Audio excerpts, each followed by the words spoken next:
talking about. If in fact he's talking about how Babylon came in and destroyed Jerusalem, then what he's saying is that your people find pleasure in the stones of your city, your temple. We find pleasure in worshiping you, God. And the Babylonians, of course, they came in and they destroyed the temple, a great deal of it anyway. But he says, we find pleasure in her stones, and we feel pity for the dust of her rubble. We get the idea of the psalmist expressing regret for the sins of the Israelites and repentance, wanting to come back and make things right with God. And so he talks about the reasons that he's wanting God to answer his prayers. And then in verse 15 through 17, the consequences of God turning his face back to the psalmist and answering his prayer. He says in verse 15, so that the nations will fear the name of the Lord, and all the kings of the earth your Lord. What is that? In one word, that's evangelism.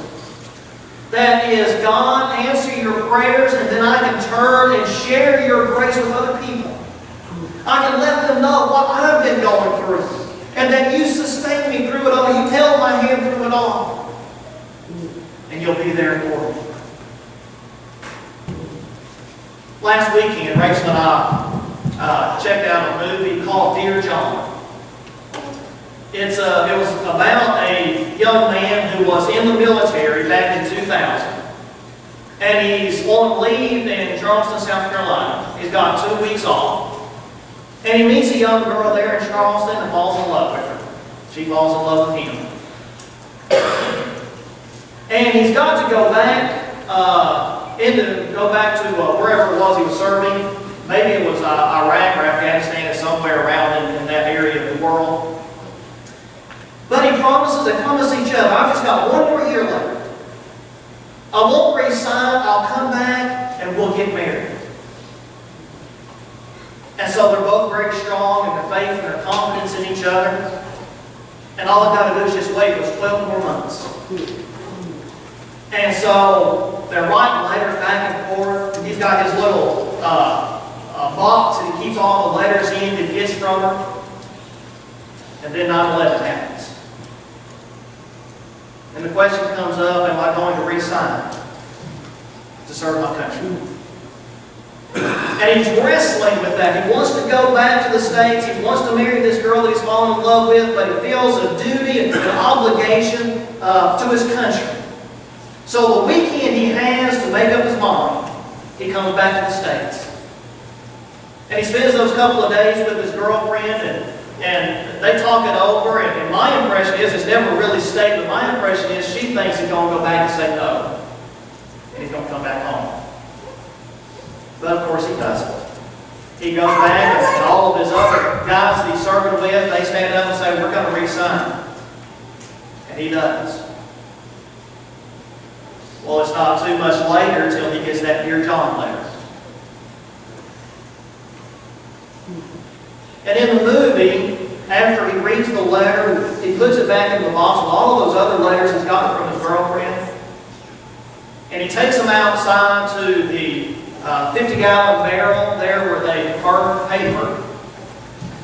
And he throws all of her paper, all of her letters in. And burns that last letter. And the movie pans out and it shows him standing there at that barrel by himself, alone in the entire world.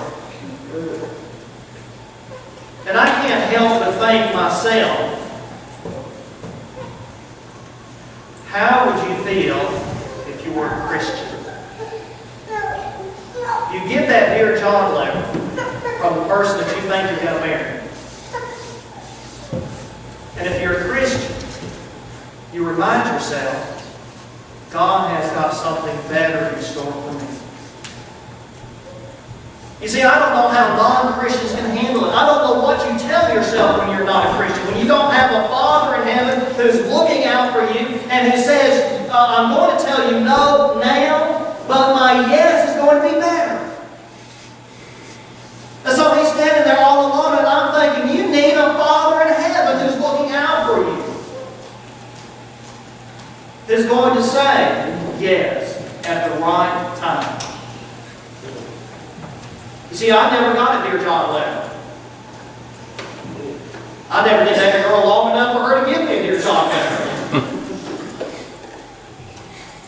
But after all those no's, God finally said yes. That's what the psalmist here is saying. And so he says, the nations will fear the name of the Lord, all the kings of the earth your glory, because they see what God is doing in your life. For the Lord has built up Zion, verse 16. He has appeared in His glory. And notice verse 17. He has regarded the prayer of the destitute and has not despised their prayers. You see, when you're a child of God, God hears your prayers. Now, it's true, sometimes God says no. But when God says no, it's like a parent who says no. We say no because we know that that's not best.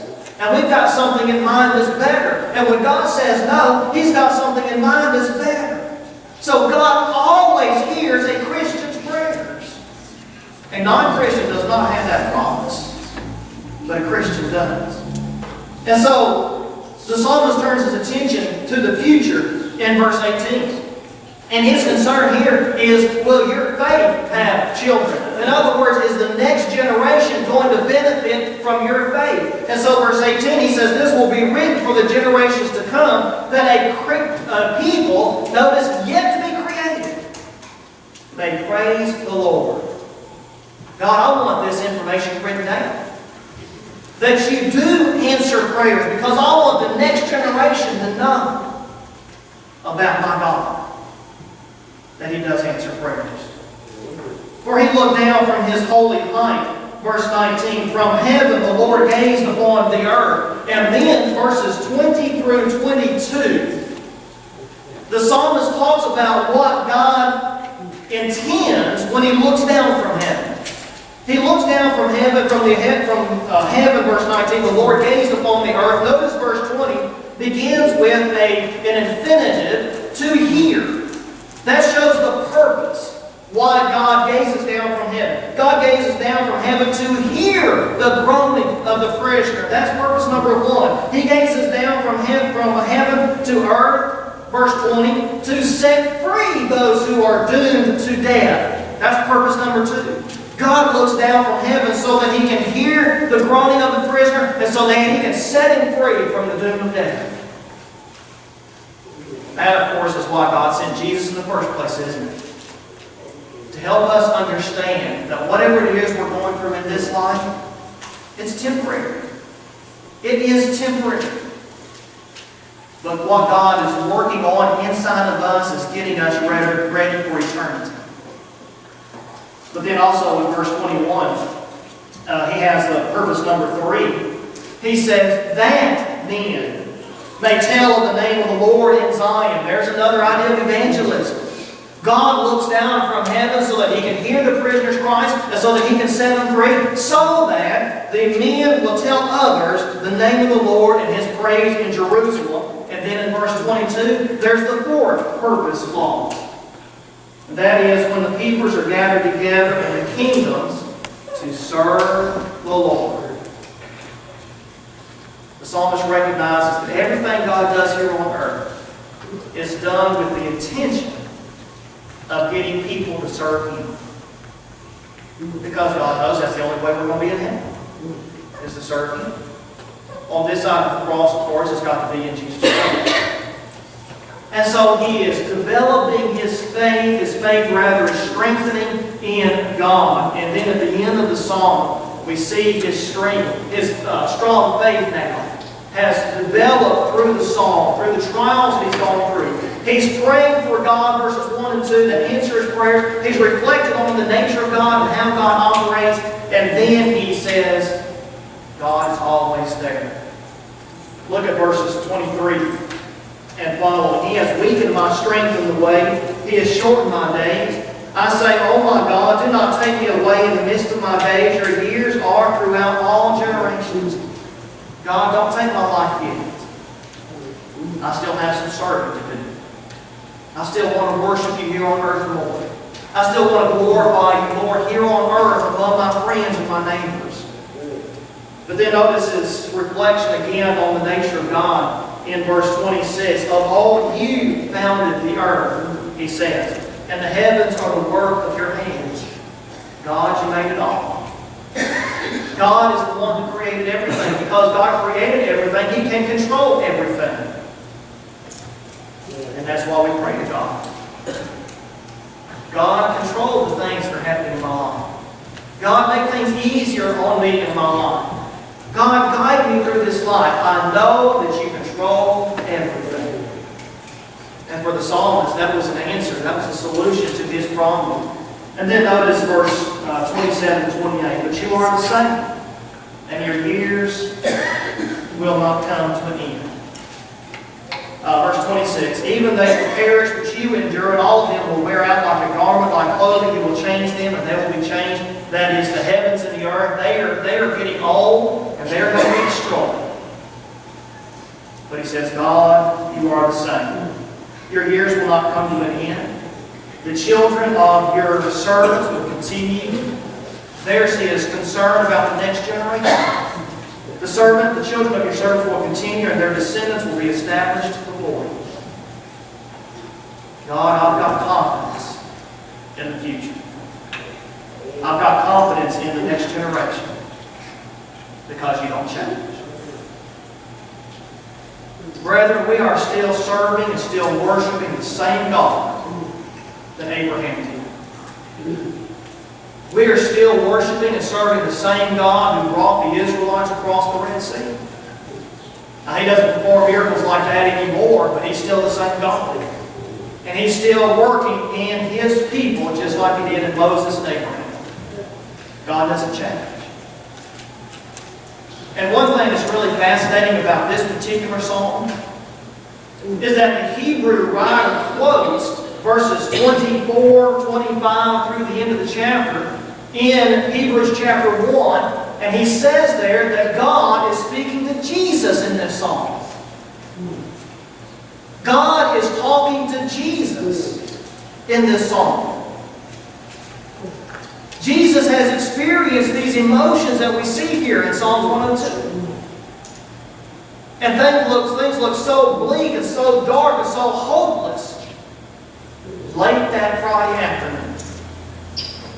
And the apostles went away after Jesus was buried, dejected and heartless and pessimistic. Their world had come crumbling down around them. They could not see the light at the end of the tunnel. That Saturday morning when they woke up to celebrate the Sabbath, there was a tunnel at the end of their lives. They did not realize, only God knew, that there was a resurrection schedule on Sunday morning. You see, God always works on His time and what's best for us. So God has an appointed time to bring us out of the trials that we're experiencing. And He will when the time is right. Take a look again at Psalm number 797, the very first psalm that Russ led us in this morning.